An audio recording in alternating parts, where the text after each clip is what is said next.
Monday, the Queen made her first in-person appearance since Buckingham Palace announced that she tested positive for COVID-19. The 95-year-old monarch met with Canadian Prime Minister Justin Trudeau in the Oak Room sitting room at Windsor Castle, where she now resides. Mr Trudeau travelled to the UK for talks with Boris Johnson and Dutch counterpart Mark Rutte on the conflict in Ukraine. Pictures from the meeting showed the monarch, who is also Queen of Canada, wearing a patterned dress, standing and smiling warmly at Mr Trudeau as he held her hand. The Canadian Prime Minister was also seen giggling while the Queen said something to him. The monarch was pictured without the walking stick she'd been using of late. After the meeting, Mr Trudeau shared with the press that he had congratulated the Queen on her Platinum Jubilee and drawn on her long years of experience in considering how to approach the Ukraine crisis. He said, "I was able to talk about the situations we are facing and drew on her long experience from having seen so much over these past decades." When asked if the Queen was fighting fit, he replied, "In regard to Her Majesty, I have had the particular privilege of having known Her Majesty for about 45 years now, and I can tell you that in my conversation with her this morning, she was insightful and perspicacious as ever. Very interested in what's going on, asked me all sorts of questions about Canada, and we had a really useful, for me anyway, conversation about global events, as we always do."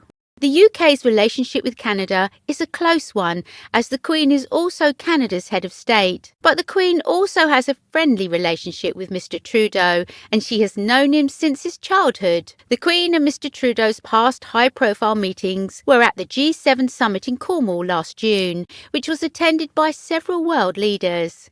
But Mr Trudeau first met the Queen more than 4 decades ago when he was a child, as his father, Pierre Trudeau, was Canada's Prime Minister in the 1980s. Since following in his father's footsteps and becoming Canada's Prime Minister in 2015, Mr Trudeau and the Queen have always looked delighted to meet each other at diplomatic functions over the years. In 2015, the Queen made the nation giggle during a dinner for Commonwealth heads of government in Malta, where Mr Trudeau was also in attendance. Mr Trudeau paid tribute to the Queen during his toast, and he highlighted that he was the 12th Canadian Prime Minister to serve during her reign. He said, "Some of these memories are of formal state occasions, some are more personal. One that I personally remember well from my childhood and indeed treasure is this.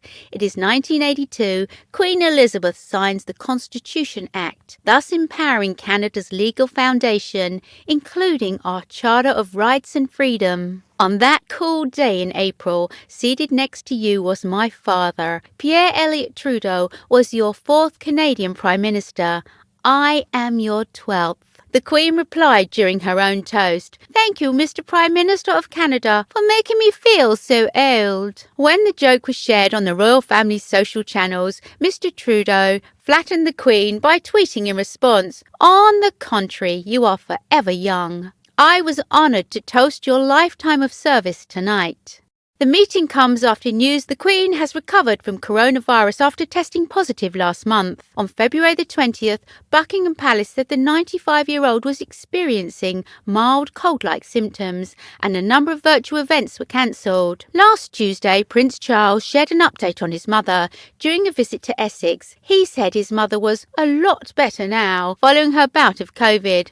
Earlier on Tuesday, the Queen was photographed hosting virtual audiences with ambassadors for the first time since her diagnosis. Concerns for the nation's longest reigning sovereign have been heightened given her age, frailer appearance of late and recent health scares. The monarch contracted the virus as she had just returned to something approaching normal duties after spending a night in hospital last October. The Queen was ordered by doctors to rest for more than 3 months following her hospital stay. She pulled out of attending a number of engagements, including the COP26 Climate Change Summit. She also missed the Festival of Remembrance, the Remembrance Sunday Cenotaph service, and the Church of England's General Synod. The Queen now regularly uses a walking stick and has been pictured looking frailer recently.